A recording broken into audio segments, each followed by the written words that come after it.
Hi everyone, welcome to our first video. Never done a YouTube video before, but we're going to try a tutorial for loose curls. A really easy way to do it, especially if you have longer hair, using a wand. My best friend Caroline is behind the scenes right now, so let's get started. Okay, so first of all, how my hair is right now is I took a shower, washed it, and blow dried. Didn't straighten or anything like that, so that's just what it is right now. So the very first step before you want to put any heat on your hair, especially like a really hot wand like this, is you want to do some type of heat protectant. So I'm using Paul Mitchell Hot Off the Press. So it's actually doubles as a hairspray and a thermal protection. So I'll put the name and a link below in the information in the bottom. So I'm just going to go ahead and spray this all over my hair. This isn't acting as hairspray yet, just as the heat protectant. And then I'm also going to spray it as I go in sections. Okay, so as far as my actual wand, I'm using a Numi wand. So I think I'm using a 32cm barrel, so it's a pretty large barrel, but it works great. And a lot of times you actually should be using a glove because I get lots of burns, but I don't like gloves, so we'll go ahead and get started. So the first thing I do is put it into sections. So one of the best tips I got was when you're doing sections to make sure, I don't know if you can see it, but make sure that your section is like in a straight halo almost. So you want to make sure that it's really even so that when you do your curls, it's all coming from the same layer. And that makes them just look better and it's just kind of easier. So I'm just throwing it up. And I usually do 3 to 4 sections, depending on how tight or loose I want to make it. So I'll go ahead and brush it out, spray this layer with heat protectant, since this probably didn't get any before. So I already did this one, so I'm going to go ahead and do this one for you guys. So what I like to do is start from the back, and grab like an inch to 2 inches, depending on how tight or loose you want the curls to be. So one of the most important things is to always have it going away from your face. It just looks a little more natural. If you ever look at curls and they actually are going forward, it looks a little bizarre. So I wrap it for a couple seconds, hold it for 5. I don't want to wrap the bottom inch because I like the ends to be a little straighter. It looks a little more natural. Hold it for 5, and then one of my favorite tricks is just kind of cupping it at the bottom as it goes down and just kind of going like this. So if you can see now, it's going towards the back, which is what you want. You want it away from your face. So I'll go to the next one, grab about an inch or whatever just feels natural, go away from your face again, start from the root.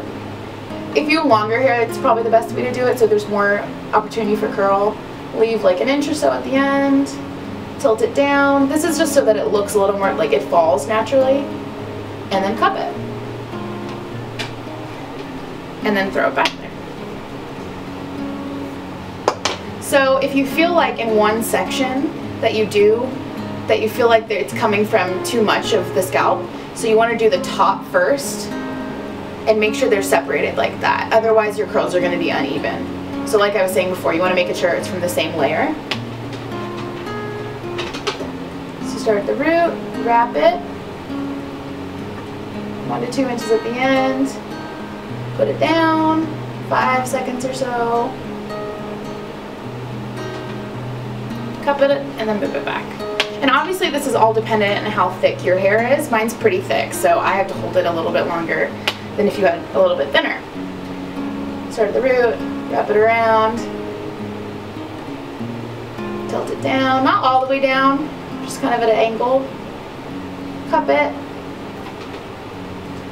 and then now you have both of the bottom sides done. So I'm going to start to go to the next layer. So I'm going to take out my clip, kind of go like a little bit above my eyebrows, go like this. This is the way I try and get the halo effect, if you will, and then pull it up. So now I've got a bunch of hair right here, and I just clip it again. So like I said before, spray the heat protectant again. And I'm just going to do the exact same thing I did before, so we'll speed up the next couple curls. So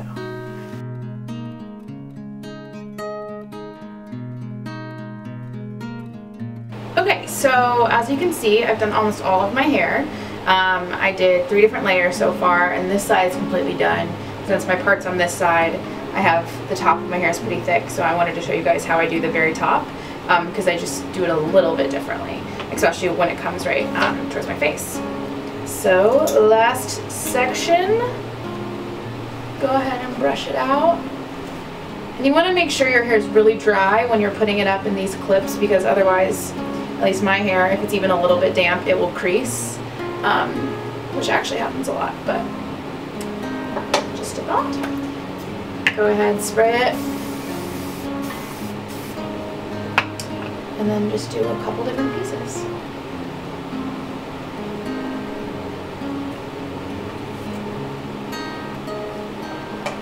So like I said before, start at the back. I like these to look particularly wavy just because it's like the hair most people see and I want it to look most natural. So I do a little bit thicker. Like I said, leave a couple inches out at the bottom. And I try and go all the way up to the root on these because it will fall.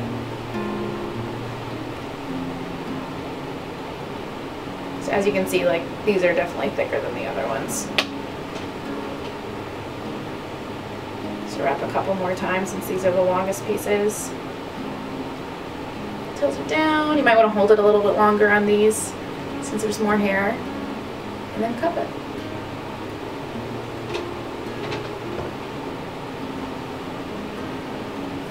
And you want to make sure if you are using hairspray intermittently that you're using hairspray that can get heat on top of it. For instance, like if you use just a regular hairspray and you put it on and then you use the heat on it, it can really screw up either your iron or your hair. So make sure you're getting something that allows heat. And then at the end you could use just a regular hairspray once you're done with using the iron or a straightener.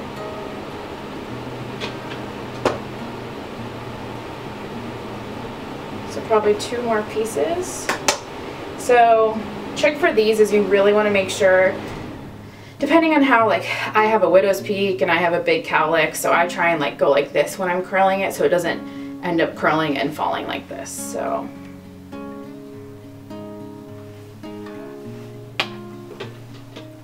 as you can see, like I'm almost going straight towards the top on these, always leaving it with a little at the end. Tilting it, holding a little extra long, and then cupping. And then depending on how these end up, I sometimes split into 2, but I'll just do 1 for now. So kind of go straight up.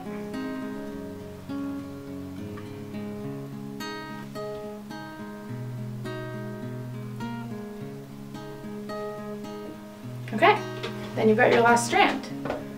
So it will looks like very tight, and I don't like that look at all. Like you want it, at least I like it to look almost, you know, like I didn't use a curling iron. Obviously I did, but I use my hairspray now. It's what it's acting as now. And what you want to do now is kind of let it cool down a little bit. So eventually I'm going to use a thick comb. A lot of people just use their fingers and just kind of tussle it around, but I like to use my comb. But I like to let it cool down first. And then I'll use my comb and then I'll spray it again. So I've waited a couple minutes, and like I was saying before, like it just looks really put together, and absolutely used an iron or a wand or whatever. So I like to use a very thick comb. I mean, I think I got this from Walmart or Sally's Beauty. I mean, like $2, cheap, doesn't matter. You just want it to be thick here so that basically it's just cutting through your hair at that level. So I just kind of start from the back and work my way forward. And sometimes it's a little tough depending on how much hairspray you've got, but just really lightly do it. You don't want to straighten out the curls obviously, but you can already tell the difference. It just looks a little bit more natural. Let's get to the back and just kind of go in the top layer. That's what I do. And then that's pretty much it. And then you're going to want to definitely make sure you spray this part, otherwise it will fall easily. So make sure you get the back, front. That's pretty much it. And then as I go out, like if I'm going out for the night or if I'm going to dinner or something like that, I actually like to bring my comb with me. You can get a smaller one if you want, just because I noticed that if it gets frizzy or something or just doesn't look quite right, I just run it through in the bathroom and it looks totally good again. So I'll insert a picture at the end with my little outfit on and some makeup too. So thanks for watching. See you next time.